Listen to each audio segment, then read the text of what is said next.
¿Qué tal amigos de Un Católico Bien? Bienvenidos a otro capítulo de nuestro podcast que vamos a estar subiendo todos los jueves. Hoy traemos un gran invitado especial, el Padre José Pablo Poblete, Legionario de Cristo.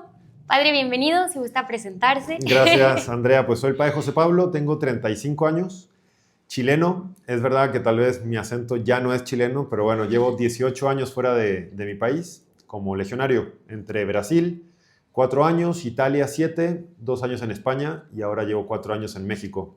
Y pues en mayo de este año, del 2025, cumplo 3 años de sacerdote. Así que la verdad, feliz, dedicado a llevar gente al cielo, por acompañarlos para que todos lleguen para allá.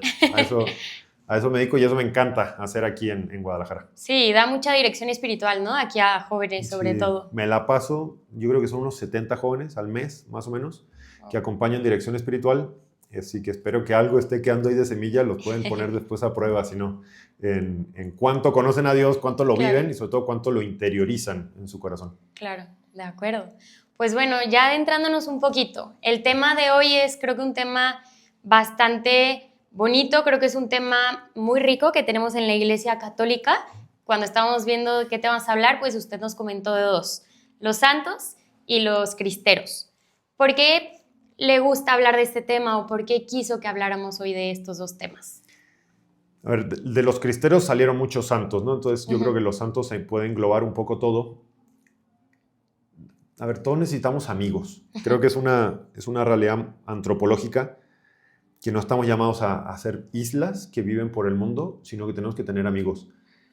Y en esos amigos, claramente, bueno, están los que están vivos, que nos van acompañando en el camino al cielo, pero si pudiéramos tener 1, 2, 3, 4 amigos que ya llegaron a la meta y leyendo sus escritos o pidiéndole su intercesión o aprendiendo de ellos, yo creo que nos hacen el camino de la vida, no sé si más fácil, pero como más arropados de saber hacia dónde vamos con ellos. Entonces, por eso los santos, Sí. a mí, mi experiencia personal es desde que me hice amigo de 2 santos, que son los cracks para mí, siento que, a ver, ya lo sabía antes, pero siento que no voy solo. Okay. Y que con ellos puedo caminar e incluso identificarme para ir tomando acciones en mi vida que vayan orientadas hacia Cristo. O sea, mi modelo es Cristo, no es un santo, pero si un santo imitó a Cristo, pues probablemente me lo hace un poquito más fácil. ¿Y cuáles son esos dos amigos? Los dos mejores amigos santos son un santo chileno, obviamente. Okay. En Chile tiene apenas 2 santos y una beata, o sea, es escasa, si quieres, la santidad canonizada. Seguramente hay muchos santos de la puerta de al lado, como dice el Papa Francisco, pero canonizados solo hay 2, una santa y un santo. Y el santo es un sacerdote, el padre Alberto Hurtado, jesuita, quien murió de cáncer de páncreas como a los 53 años, más o menos, a la mitad del siglo pasado. Y él, cuando era sacerdote, pues le tocó acompañar a mis abuelos en la escuela. O sea, mis abuelos estudiaron en una escuela jesuita y se acuerdan de él como profesor. Entonces, para mí es... A ver, mis abuelos conocieron a un santo y además canonizado. Entonces, sí me ha influenciado mucho en mi vida sacerdotal, de trabajo con la juventud. Trabajaba mucho con los jóvenes en Chile. De hecho, era director de la Asociación Católica de Jóvenes, de la Acción Católica, perdón. Y el otro es también un jesuita, se llama Isaac Jogues, es francés, y él es el patrono de Canadá, junto con otros santos jesuitas. Son como 7. Y él fue mártir. Él entregó toda su vida a evangelizar en Canadá, estuvo unos 6 años, y al final se lo comen, bueno, no se lo comen, lo matan los indios, tiran su cuerpo al río.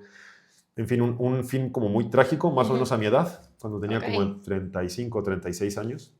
Y siempre me llamó la atención de cómo es posible de que alguien entregara toda su vida a Dios y Dios le dice, solamente 6 años de apostolado como sacerdote y después te van a matar, pero sigue siendo el patrono de Canadá. O sea, era misionero, sacerdote, entregado. No, su libro para mí es una fuente de luz de cómo vivir.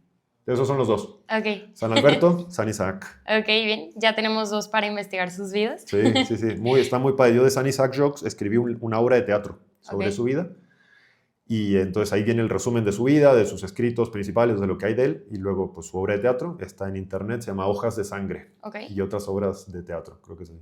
Entonces ahí está contado más como breve toda su vida. Ok, increíble.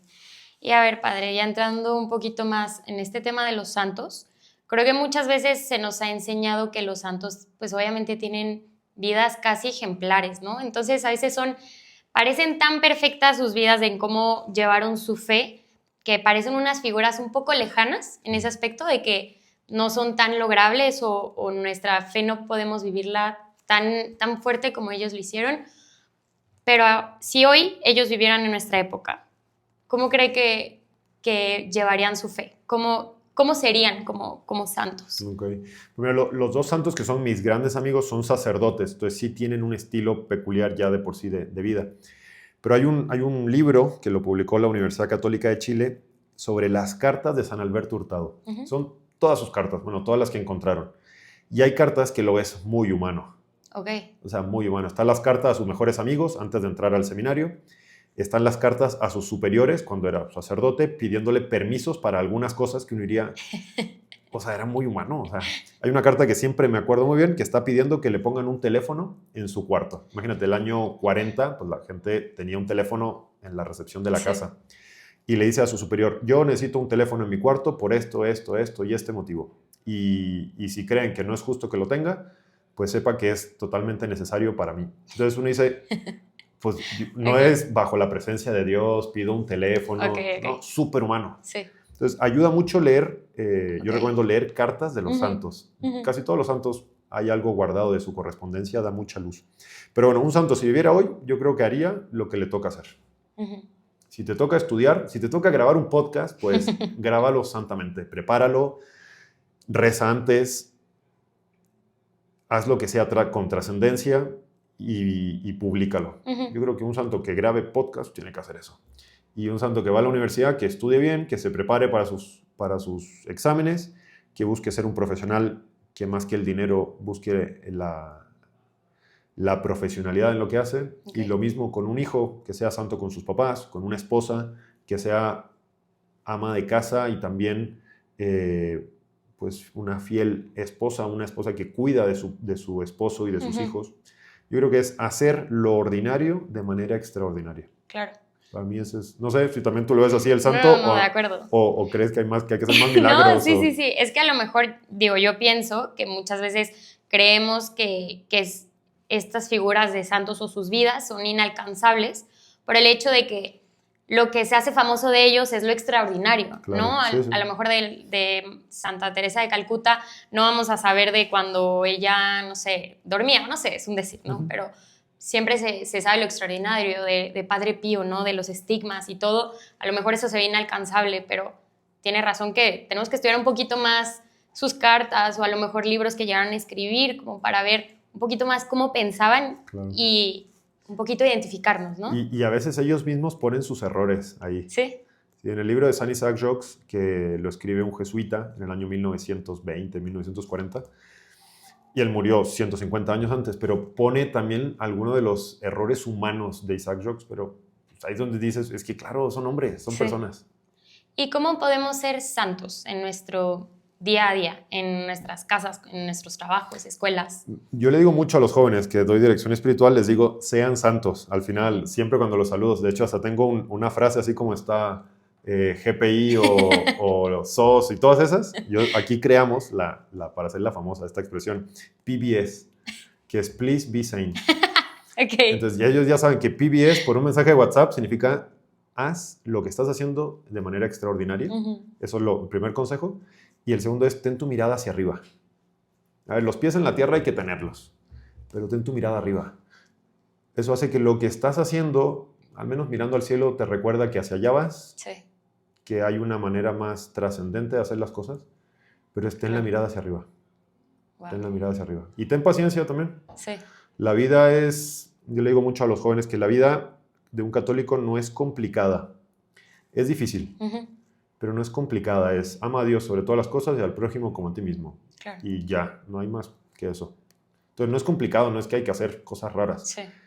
Pero en amar a Dios sobre todas las cosas puede ser difícil. Sí. Y amar al prójimo como a ti mismo a veces puede ser un poco más difícil todavía. Claro, es difícil amar a los que son difíciles de amar. Que no se compliquen, sí. Pero que acepten con paciencia el camino también que están emprendiendo. Ok, muy bien. Y, a ver, ¿Hay algún santo que usted conozca que dudó de su fe, que dudó de Dios? Sí. Como que... Pues hay uno que está en la Biblia, al menos en los evangelios, pues tenemos a Santo Tomás, Sí. que dudó de que Jesús hubiera resucitado. O sea, el primero que dice, a ver, hasta que yo no ponga mi dedo en sus llagas y la mano en el costado, no creo. Entonces, si él, que fue discípulo, que vio a Jesús resucitar, no sé, al hijo de la viuda de Naín, que vio la multiplicación de los panes, dudó, pues yo creo que han habido muchos que hayan dudado. Sé que él sí. Yo creo que, bueno, San Isaac Jogues, no sé, llegó a dudar un poco de que su fruto, o sea, su trabajo en Canadá estuviera dando frutos porque no veía que los indios se convirtieran. Es tal vez más que dudar de Dios, dudaba de los frutos de aquello que realizaba. Después también tengo pues en mente a esta otra beata chilena que se llama Laura Vicuña. Ella no es que dudara de la conversión, ella ofreció su vida para que su mamá se convirtiera. No es que dudara de que se iba a convertir, pero como que quiso poner a prueba a Dios y le dijo, Señor, te entrego mi vida por la conversión de mi mamá. Y Dios pues se lo tomó en serio y le dio una enfermedad que la llevó a la muerte, a la hija. Okay. Y la mamá se termina convirtiendo minutos o días antes de que ella muera. Wow. Entonces, si hay un momento en que cuando tú no ves los frutos, como que te dan ganas de ofrecerle más a Dios, de pedirle más. Eso yo creo que sí, muchos han pasado. Pero sí, de recordarme un santo que dudara, Santo Tomás Apóstol, sí. Clarísimo. ¿Y qué cree usted que es sacerdote, que pensará Dios de estos momentos en los que dudamos? O yo creo que se ríe. ¿Sí? Sí. Me gusta mucho pensar a Dios como un papá que ve a su hijo dando los primeros pasos. Imagínate una mamá, imagínate a ti cuando tengas tu hijo, que ves a tu hijo, que lo pones de pie, te alejas 2 pasos y le dices, ven. ¿Qué harías tú si tu hijo da un paso y se cae para atrás y se sienta? ¿Qué expresión? Ternura, ¿no? No creo que nadie se enoje y le diga, ¿cómo eres un inútil que no sabes caminar? Y el niño ahí no entendería. Yo creo que así lo ve Dios. Okay. Con ternura. No significa que no se va a acercar, lo va a parar de nuevo, nos va a ayudar a levantarnos de nuevo, pero va a volver a 2 pasos y decir, ven. Una vez, de hecho, un sacerdote me explicó que él antes pensaba que Dios permitía estas dudas, pero que más bien Dios pone esas dudas en nuestra cabeza, como para que estemos un poco más certeros, como que investiguemos y de verdad nos informemos en nuestra fe y nuestra fe sea aún más fuerte. Pues una teoría. Ahora, yo tengo otro libro publicado, es que he escrito varios libros, son como 7, y uno de ellos es sobre el sentido del dolor en la vida humana, que puede ser el dolor o la duda. Yo creo que Dios nos permite que experimentemos dolor o duda. Uno, porque en el futuro tendremos que conocer a alguien que va a sentir el mismo dolor o la misma duda y quiere que nosotros hayamos tenido esa experiencia para poder acompañarlo en el camino. Wow. Yo lo experimenté eso con 18 años, tuve un accidente de carro muy fuerte. O sea, yo creo que ahí podría haber muerto y ahí quedaba. Y hubiera sido más fácil, tal vez, ya estar en el cielo.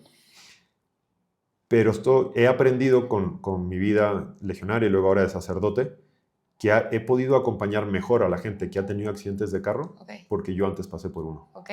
Y ya no le digo, bueno, la teoría dice que los que chocan van a... Bueno, digo, yo pasé por eso. Entonces yo creo que parte del dolor o de las dudas es porque luego acompañamos a otros en situaciones semejantes. Y lo otro es para que nuestra fe crezca y sea algo más grande.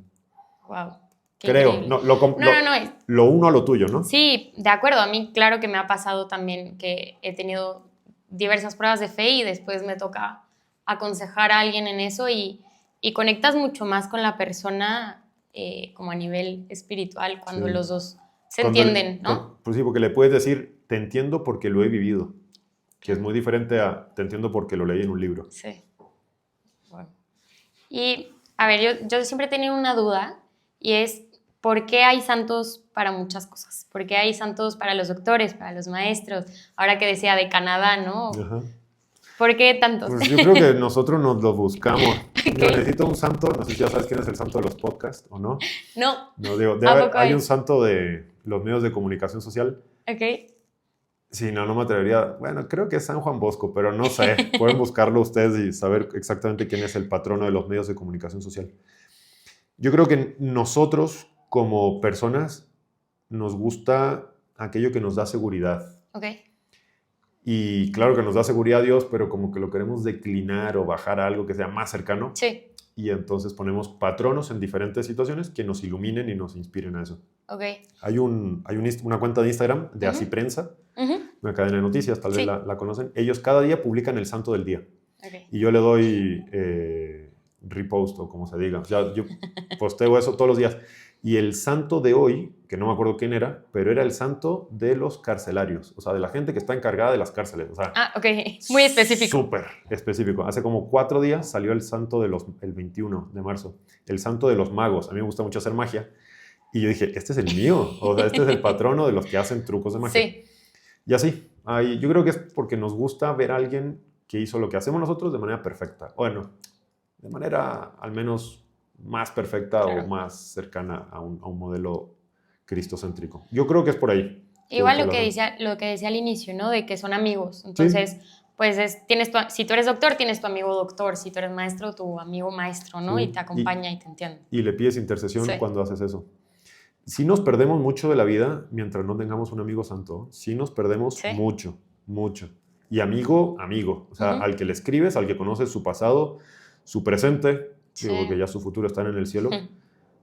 Sí, yo creo que la gente sí se pierde mucho de no tener un amigo santo. Ok. No sé si tú tienes amigos santos o no. No tanto. ¿Amigo? Soy más amiga de mi ángel de la guarda, pero bueno, me falta un santo, definitivamente. Ellos te buscan, así que tranquila, que ellos salen al encuentro de repente, pero hay que... Chance incluso pedirlo, ¿no? ¿También? Sí. Ok, de acuerdo. Y bueno, ahora pasando un poquito de los santos, que no nos alejamos tanto, pero ahora el tema de la guerra cristera, de los cristeros, que fueron estas personas que pues decían viva Cristo Rey y defendían su fe a costa de morir, ¿no? Sí. ¿Por qué conoce tanto este tema y sobre todo usted que es chileno? Desde niño escuché la historia de Joselito, de San José Sánchez del Río, y como que era modelo para los jóvenes, también hay en Chile, del que supo no solo hablar de Jesús, sino dar testimonio de aquello que hablaba con su propia vida, ¿no? Mientras le cortan la planta a los pies, lo hacen caminar hacia el cementerio, ahí en Zaguayo, después de estar unos días preso y cuando le disparan antes de morir. Entonces siempre fue algo que tenía desde joven, escuchando en mi cabeza, y bueno, como cuando estudiaba en Roma, sabía que algún día me podía tocar vivir en México, siendo legionario, y dije, ¿qué tal si desde ahora me dedico a estudiar a fondo este tema? Porque seguramente algún día va a llegar alguien para un podcast y me va a preguntar, oiga, padre, ¿por qué los cristeros? Y funcionó. Y pasó. Entonces aproveché de hacer todos mis estudios de teología, mi tesis de teología la orienté hacia historia de los santos, hacia historia de la iglesia, y dentro de la historia de la iglesia la guerra de los cristeros, orientado en cuál fue el influjo de la guerra cristera en la formación de los laicos dentro de la sociedad mexicana por parte de la iglesia. Esa es como mi tesis. Okay. Y eso me llevó a leer muchísimo de los cristeros. Hay un libro de Jan Meyer que se llama La Cristiada, son 3 tomos de los años 50 el libro, que es un historiador francés que vino a México cuando todavía estaban vivos o los cristeros o la primera generación, sus hijos, y documentó todo. Yo creo que es el libro más completo que existe sobre la guerra cristera en cuanto a información. Ya. Es un juicio de él, es un historiador externo al país, puede hacer juicios más a favor de la iglesia o en contra. Eso es verdad, hay que tomarlo con un criterio histórico. Pero en cuanto a información, muy bueno. Entonces los leí, los resumí y luego leí documentos de la iglesia de la época, especialmente de lo que escribió el Papa sobre la guerra cristera, el Papa Pío XI, y saqué ahí mi síntesis de todo. Entonces, por eso el interés de estudiar sobre eso. Claro. Y digo, yo me imagino que hay muchas personas que nos están escuchando que no conocen tanto de qué fue la guerra cristera. Por ejemplo, yo soy católica, soy mexicana y lo que sé es porque me han contado mis papás, ¿no? Okay. No tanto porque me lo enseñaron en la escuela y demás, y menos personas de otros países han de entender. Sí. ¿Qué fue la guerra cristera así en breve? En breve, a ver, el año 1917, la Constitución mexicana tiene, y aquí solo me afirmo en lo que escribí en la época, tiene 3 artículos que son totalmente anticlericales. La Constitución del 17. Obviamente, cuando uno proclama en un país una constitución, se demoran años en ir bajando los artículos a leyes concretas que lo vivan. Pues el artículo 130 de ahí dice que se niega toda personalidad jurídica de la Iglesia Católica y se prevé que cada estado de la nación tiene la capacidad de elegir el número de sacerdotes que pueden actuar en dado territorio, dejando también fuera de la ley los partidos con filiación religiosa. O sea, el número 130 de la Constitución dice, nosotros, el Estado, controlamos cuántos sacerdotes hay y qué iglesias funcionan. Okay. Pasan los años, pasan 9 años, y el presidente Plutarco Elías Calles dice, vamos a ejercer este número en 1926.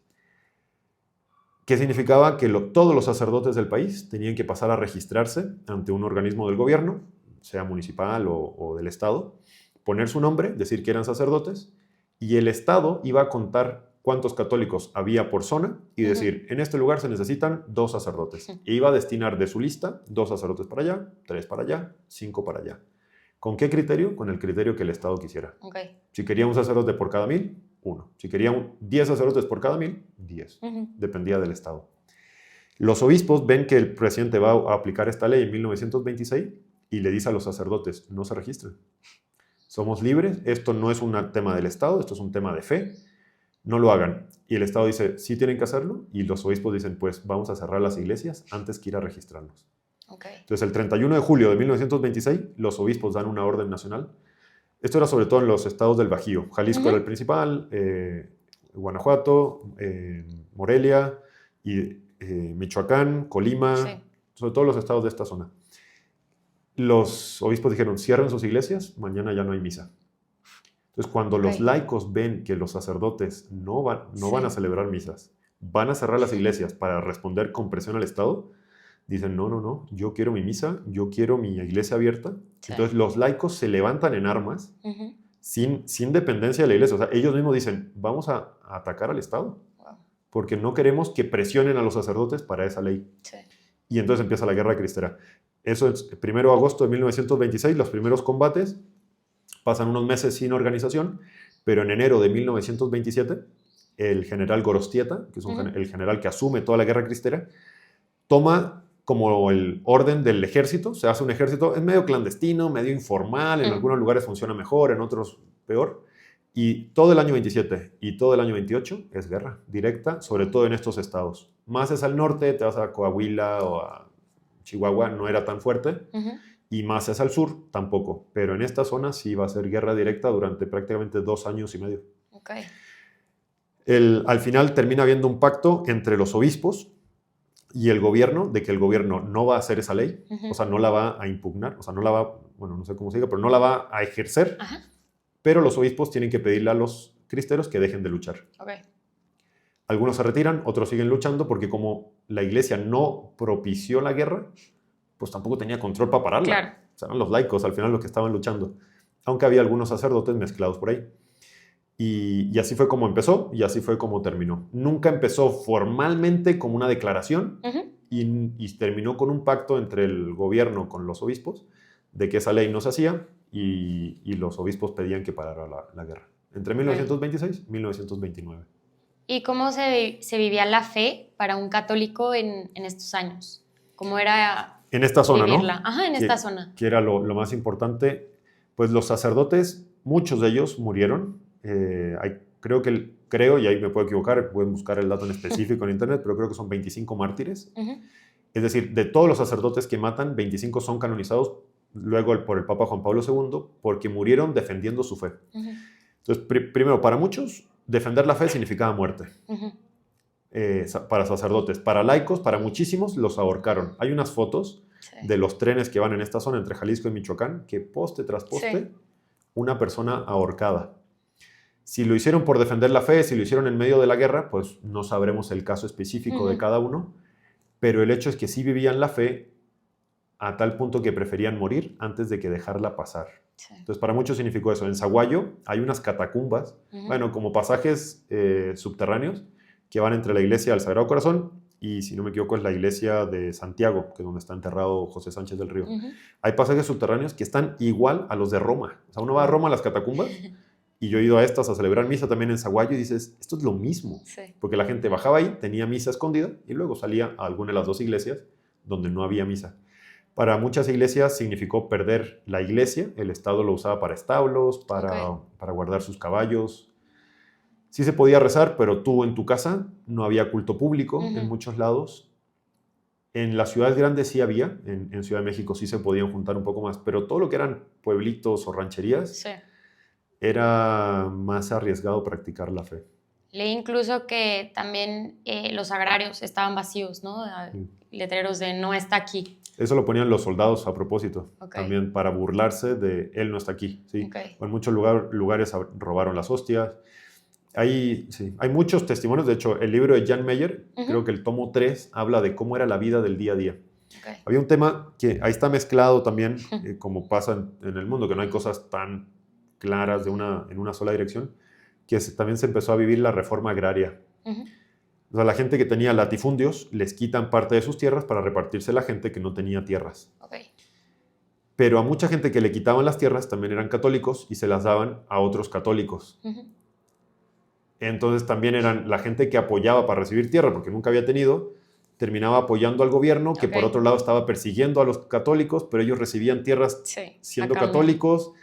Y entonces sí hay un tema mezclado también con el tema de la reforma agraria y también con un tema de la educación, porque los que educaban en mayor grado eran católicos que tenían escuelas para educar a la gente. Cuando les cierran las iglesias, muchas escuelas cierran, entonces la gente se enoja con el gobierno porque pierden su educación. O sea, sí está mezclado no solo un tema de fe, que fue la causa por la que inició la guerra, pero mezclado con tema de educación y con tema agrario. Okay. ¿Y por qué fue tan atacada la iglesia, sobre todo en esta región, en esta época? ¿Qué hizo que el gobierno quisiera Porque atacar? hicieron más resistencia. Okay. O sea, tal vez en el norte, si le cerraban las iglesias, la gente dijo, ok, pues cuantos sacerdotes quieran mandar, recibimos. En cambio, aquí la gente dijo, no, esta es mi iglesia, este es mi rancho, esta es mi escuelita, y la vamos a defender a fondo. Yo creo que un poco era el celo por defender la fe. Estaba muy presente la devoción de Cristo Rey en esa época, y la gente salió a defender. Sí, yo creo que era un poco fue más fuerte porque la gente se defendió con más fiereza ante el cierre de las iglesias. ¿Y por qué cree usted que el gobierno quiso atacar tanto? ¿Por qué a la iglesia católica? Bueno, uno porque la Constitución de 1917, que por no ser mexicano, no me acuerdo quién hizo la Constitución de 1917, pero bueno, es totalmente anticlerical y sigue un poco la línea que había pasado 50 años antes en España y en Francia, con constituciones que son el Estado está sobre el individuo y el Estado es sin religión. Okay. Entonces no queremos que haya intervencionismo de otros países en el propio gobierno. Parte querían que Estados Unidos se quedara allá. Y también decían, pues si la iglesia, si hay artículos en la Constitución que permiten que la iglesia exista o que hablan de una fe en el pueblo, estamos permitiendo que un gobierno externo, que era el Vaticano, esté influyendo acá. Okay. Entonces no queremos que haya influjo de otros gobiernos para México, porque México es soberano, libre, que está bien ser soberano y libre. Pero en eso te pasas a llevar las creencias de las personas, por creer que el Vaticano iba a entrar de manera directa a influir en algo que era solo mexicano para la Constitución. Okay. Eso pasó en muchos países. Es algo que desde 1830, terminando la Revolución de Francia, o sea, terminando la vida de Napoleón Bonaparte hasta la Primera Guerra Mundial, eso pasó en muchos países como actitud de cara a la iglesia. En algunos países llevó a guerra, como aquí, como en España, a persecución religiosa al menos, como en Portugal también. Y ahorita, bueno, hace ratito mencionaba sobre San José Sánchez del Río, Joselito, que fue un mártir con un testimonio increíble. ¿Qué le podemos aprender a Joselito? Yo creo lo primero que era alguien normal. Okay. O sea, uno va a Zaguayo y ve sus cartas, escribe están las dos últimas cartas, una que se le mandó a su tía y la otra, si no me equivoco, es a su mamá, pero puede ser que es a otra persona. Y dice simplemente, estoy en la cárcel, estoy bien, no voy a dejar de defender a Cristo y viva Cristo Rey. O sea, no pone el dogma de la Trinidad, o sea, no hay nada raro, o sea, no hay nada súper elevado, es alguien muy normal y es alguien que, bueno, una de sus frases más famosas que es, nunca fue tan fácil ganarse el cielo. Sí. En la película de José Sánchez del Río, la última que salió, lo pone que él le dice esto a sus papás.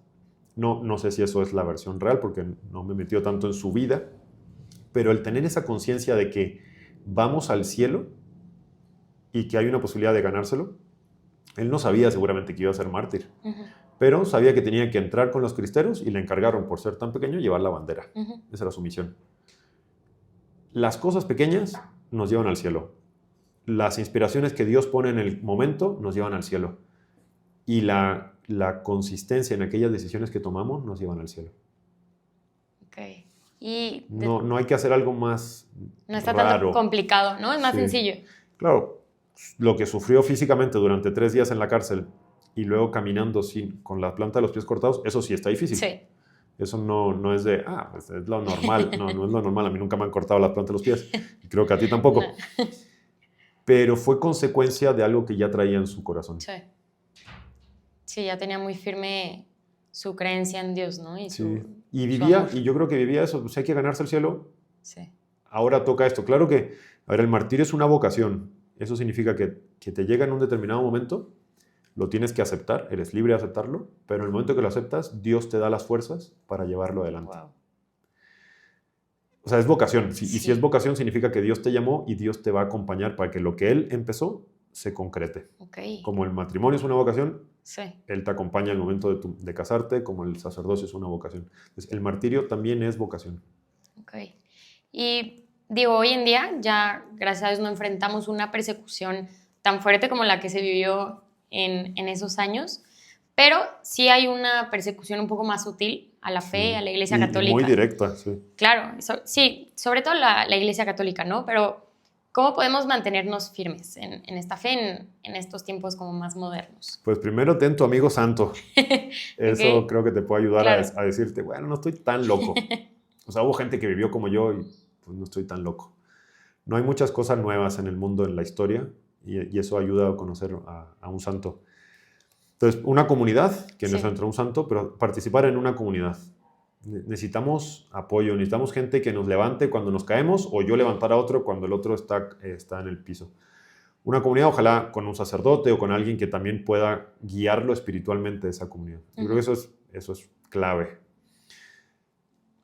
Luego encontrar la propia vocación o al menos ir dando pasos hacia cuál es mi vocación. Para no estar dando tiros para todos lados. De que un día soy misionero y al otro día me dedico a evangelizar el mundo de la empresa y al tercer día estoy escribiendo libros sobre teología. Las 3 cosas están espectaculares, pero seguramente Dios, si te creó con una misión en particular. Descubre tu vocación. Y descubrir la propia vocación implica dejar cosas. Okay. Me encanta esto en dirección espiritual, pero sé que a veces los jóvenes tal vez pueden quedar no tan contentos al inicio, que cuando se dan cuenta que Dios los llama a algo en particular, a la vez intuyen que implica dejar cosas que eran buenas, pero no son las mejores.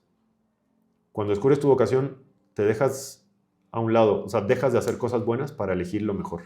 Okay. Yo soy muy convencido que hay mucha gente buena en el mundo, pero hay poca gente santa porque no eligen lo mejor. Okay. Eligen lo bueno, que está bien, al menos. Pero estamos llamados a elegir lo mejor, a elegir la mejor parte, ¿no? Eso le dice Jesús a Marta, hablando sobre María. Le dice, María eligió la mejor parte y no le será quitada. Sí. Estamos llamados a elegir la mejor parte, no solo a hacer el bien. Entonces, comunidad, encontrar tu vocación y vida de sacramentos, confesión, Eucaristía. La persecución católica de hoy no va a ser con armas que te cierran la iglesia. Ojalá que no, pero la persecución católica de hoy es niega tu fe, ser relativista, tipo esto sí, tranquilo, no está tan mal. Ahí es donde hay que decir no con mi comunidad, con mi vocación y viviendo los sacramentos. No sé, se me ocurren esas tres cosas. Muy buenos consejos. Y si pudiera darle un mensaje, un consejo a todos los jóvenes, todas las personas que nos escuchan, sobre todo sobre el tema de la santidad y la valentía en la fe, ¿qué les diría?